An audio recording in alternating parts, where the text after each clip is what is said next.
ನಮಸ್ಕಾರ ಸ್ನೇಹಿತರೆ. ನೀವು ಜಮೀನು, ಸೈಟು ಅಥವಾ ಮನೆ ಖರೀದಿಸಲು ಯೋಚನೆ ಮಾಡ್ತಾ ಇದ್ದೀರಾ? ಆದರೆ ಖರೀದಿಸಬೇಕಾ, ಇನ್ನು ಕಾಯಬೇಕಾ ಎಂಬ ಪ್ರಶ್ನೆ ನಿಮ್ಮ ಮನಸ್ಸಿನಲ್ಲಿದೆಯಾ? ಹಾಗಾದರೆ ಈ ವಿಡಿಯೋನ ಕೊನೆಯವರೆಗೂ ನೋಡಿ.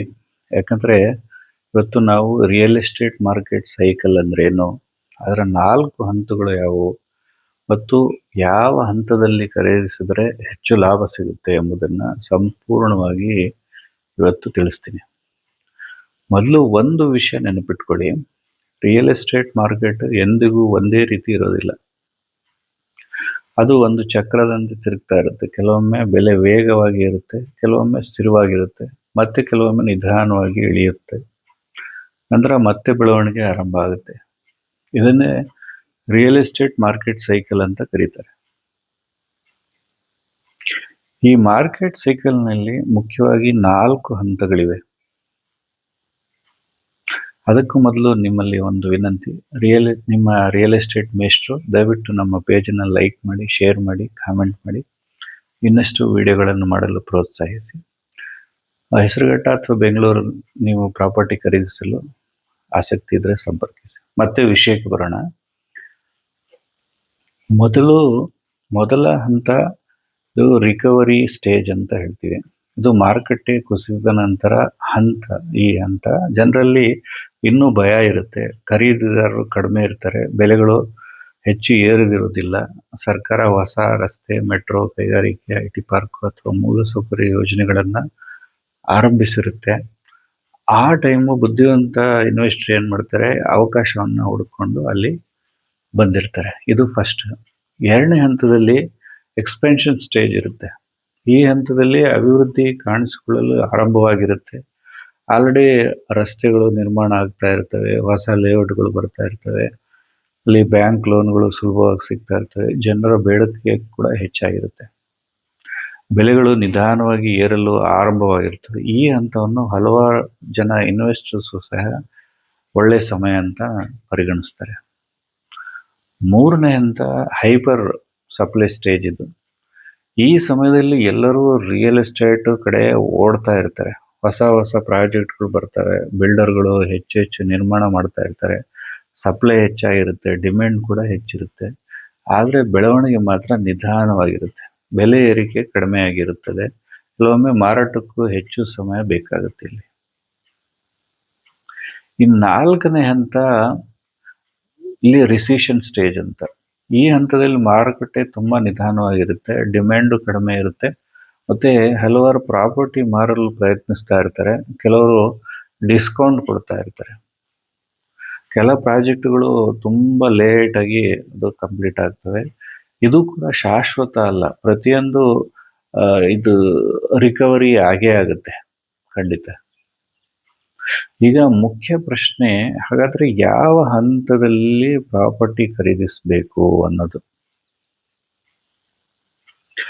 ನೀವು ಇನ್ವೆಸ್ಟರ್ ಆಗಿದ್ದರೆ ರಿಕವರಿ ಸ್ಟೇಜು ಮತ್ತು ಎಕ್ಸ್ಪ್ಯಾನ್ಷನ್ ಸ್ಟೇಜು ಅತ್ಯುತ್ತಮ ಸಮಯ. ಏಕೆಂದರೆ ಆಗ ಬೆಲೆ ಕಡಿಮೆ ಇರುತ್ತೆ, ಮುಂದಿನ ಕೆಲವು ವರ್ಷಗಳಲ್ಲಿ ಅಭಿವೃದ್ಧಿ ಹೆಚ್ಚಾಗುವ ಸಾಧ್ಯತೆ ಇರುತ್ತೆ. ನೀವು ನಿಮ್ಮ ಸ್ವಂತ ಮನೆಗಾಗಿ ಖರೀದಿಸ್ತಾ ಇದ್ರೆ ಮಾರ್ಕೆಟ್ ಟೈಮಿಂಗ್ಗಿಂತ ಲೊಕೇಶನು, ಬಡ್ಜೆಟ್ಟು ಮತ್ತು ಲೀಗಲ್ ಡಾಕ್ಯುಮೆಂಟ್ಸು ಅದ್ರ ಬಗ್ಗೆ ಹೆಚ್ಚು, ಮತ್ತು ಕುಟುಂಬಕ್ಕೆ ಬೇಕಾದ ಸಮಯದಲ್ಲಿ ಒಂದು ಒಳ್ಳೆಯ ಪ್ರಾಪರ್ಟಿಯನ್ನು ಸಿಕ್ಕರೆ ಅಗತ್ಯವಾಗಿ ಕಾಯಕ್ಕೆ ಹೋಗ್ಬೇಡಿ. ಒಂದು ಚಿಕ್ಕ ಉದಾಹರಣೆ ನೋಡೋದಾದರೆ, ಒಂದು ಪ್ರದೇಶದಲ್ಲಿ ಅಲ್ಲಿ ಮೆಟ್ರೋ ಘೋಷಣೆಯಾಗಿದೆ, ಆದರೆ ಕಾಮಗಾರಿ ಇನ್ನೂ ಆರಂಭ ಆಗಿಲ್ಲ, ಗೈಡ್ಲೈನ್ ವ್ಯಾಲ್ಯೂ ಕಡಿಮೆ ಇದೆ, ಕೆಲವೇ ಜನರು ಖರೀದಿಸ್ತಾ ಇದ್ದಾರೆ. ಇದು ರಿಕವರಿ ಆರಂಭದ ಎಕ್ಸ್ಪೆನ್ಷನ್ ಸ್ಟೇಜ್ ಆಗಿರ್ಬೋದು. 5 ವರ್ಷಗಳ ನಂತರ ಅದೇ ಪ್ರದೇಶದಲ್ಲಿ ಮೆಟ್ರೋ ಆರಂಭವಾಗಿರುತ್ತೆ, ಅಲ್ಲಿ ಶಾಲೆಗಳು, ಆಸ್ಪತ್ರೆಗಳು, ಮಾಲ್ಗಳು ಬಂದಿರ್ತವೆ, ಸಾವಿರಾರು ಜನ ಖರೀದಿಸ್ತಾ ಇರ್ತಾರೆ. ಆಗ ಬೆಲೆ ದ್ವಿಗುಣ, 2 ಗುಣ ಆಗಿರುತ್ತೆ, 3 ಗುಣ ಪಟ್ಟು 3 ಟೈಮ್ಸ್ ಜಾಸ್ತಿ ಆಗಿರುತ್ತೆ. ಅಂದರೆ ಅವಕಾಶ ಮೊದಲ ಹಂತದಲ್ಲಿ ಇತ್ತು, ಲಾಭ ಕೊನೆಯ ಹಂತದಲ್ಲಿ ಕಾಣಿಸುತ್ತೆ. ಈ ಮಾರ್ಕೆಟ್ ಸೈಕಲ್ ಗುರುತಿಸೋದು ನಿಮಗೆ ತಿಳ್ಕೋಬೇಕು. ಮೊದಲನೇದು ಇನ್ಫ್ರಾಸ್ಟ್ರಕ್ಚರ್ ಪ್ರಾಜೆಕ್ಟ್ಸು. ಇದು ಹೊಸ ರಸ್ತೆ, ಮೆಟ್ರೋ, ರಿಂಗ್ ರೋಡು, ವಿಮಾನ ನಿಲ್ದಾಣ, ಕೈಗಾರಿಕಾ ವಲಯ, IT ಪಾರ್ಕ್ ಬರ್ತಾ ಇದೆಯಾ, ಇದನ್ನೆಲ್ಲ ನೋಡ್ಕೋಬೇಕು. ಎರಡನೇದು ಪಾಪ್ಯುಲೇಷನ್ ಗ್ರೋತ್.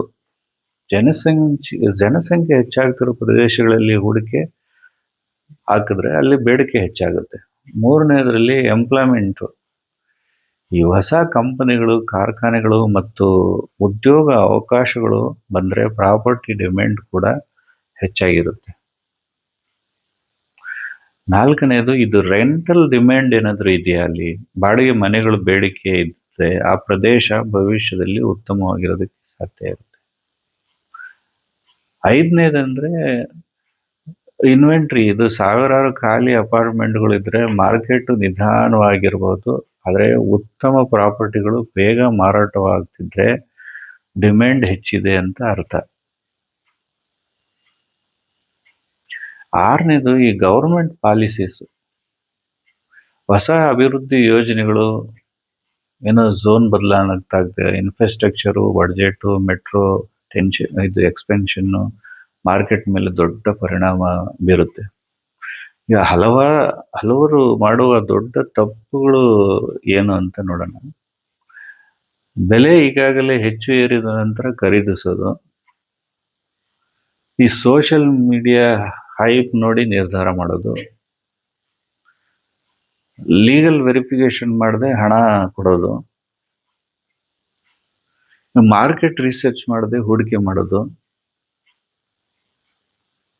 ಒಂದೇ ಪ್ರಾಜೆಕ್ಟ್ ನೋಡಿ ತಕ್ಷಣ ಅಡ್ವಾನ್ಸ್ ಕೊಡೋದು. ಈ ತಪ್ಪುಗಳನ್ನು ಎಂದಿಗೂ ನೀವು ಮಾಡಕ್ಕೆ ಹೋಗ್ಬೇಡಿ. ಯಶಸ್ವಿ ಇನ್ವೆಸ್ಟರ್ ಮಾರ್ಕೆಟ್ ಅನ್ನು ಹಿಂಬಾಲಿಸುವುದಿಲ್ಲ, ಮಾರ್ಕೆಟ್ ಸೈಕಲ್ ಅನ್ನು ಅರ್ಥ ಮಾಡಿಕೊಂಡು ಮುಂಚಿತವಾಗಿ ನಿರ್ಧಾರ ತಗೋತಾರೆ. ನೆನ್ಪಿಡಿ, ಅಗ್ಗದ ಪ್ರಾಪರ್ಟಿ ಖರೀದಿಸೋದು ಯಶಸ್ಸಲ್ಲ.